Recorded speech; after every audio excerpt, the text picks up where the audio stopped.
I would like to call Brij Lala, serial number 76. सदियों की ठंडी बुझी राख अब सुगबुगा उठी, सदियों की ठंडी बुझी राख अब सुगबुगा उठी, मिट्टी सोने का ताज पहन इठलाती है।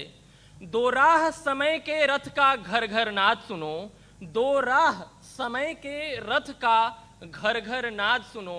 सिंहासन खाली करो कि जनता आती है, सिंहासन खाली करो कि जनता आती है।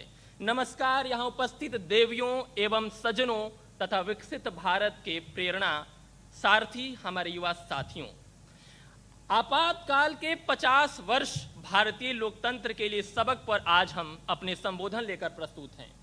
आपातकाल यानी 25-26 जून की दरमियानी रात, जब सारे संवैधानिक नियमों को ताक पर रखकर जब देश में आपातकाल लगाई गई, तब हमारा लोकतंत्र एक गहरे अंधकार में जी रहा था।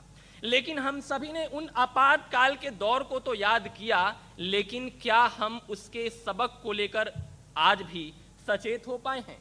जब माननीय प्रधानमंत्री नरेंद्र मोदी जी लाल किले की प्राचीर से अपने नवे संबोधन में विकसित भारत का संकल्प करते हैं, तो बाबा तुलसी के कि क्षितिजल पावक गगन समीरा और पंच रचित यह अधम शरीरा, इसकी बात करते हैं, जिसमें पहला है विकसित भारत का संकल्प। हमने आजादी के 75 से अधिक वर्ष पूरे कर चुके हैं और अगले 25 से 30 वर्षों में जब 2047 तक विकसित भारत का निर्माण करने जा रहे हैं, तब हमें समझना पड़ेगा उस दौर को, उस आपातकाल के दौर को कि हम अभी क्या सीख पाए हैं।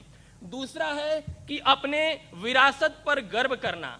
यूनान, मिस्र, रोम सब मिट गए जहां से, और कुछ बात है कि हस्ती मिटती नहीं हमारी, हस्ती मिटती नहीं हमारी। तो उस आपातकाल के दौर को याद करने के लिए हमें चाहिए कि आज के विरासत से हम सीख लें। इसमें अगला है कि अपने नागरिक कर्तव्यों की परिपूर्ति करना। जब हम भारतीय संविधान के भाग 3 में अनुच्छेद 12 से 35 तक मौलिक अधिकारों की बात करते हैं, तब हम भूल जाते हैं कि उसी भारतीय संविधान के अनुच्छेद 51 क में 11 मौलिक कर्तव्यों का भी समावेश किया गया है। और जिस प्रकार अधिकार के बिना कर्तव्य नहीं, ठीक उसी प्रकार कर्तव्य के बिना अधिकार नहीं। इसमें अगला है एकता एवं एकत्व की भावना को धारण करना।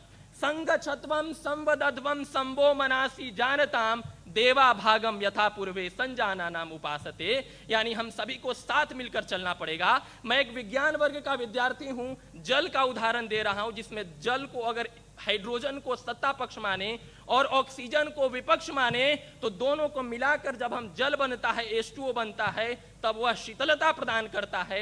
यानी भारतीय लोकतंत्र के लिए वह अमूल सीख है। और इन्हीं तत्वों को संधान में करते हुए आइए इस लोकतंत्र की घड़ी को साकार करें और जो आपातकाल के 50 वर्ष हैं उसके प्रति हम जागरूक हों। धन्यवाद। जय हिंद, जय भारत।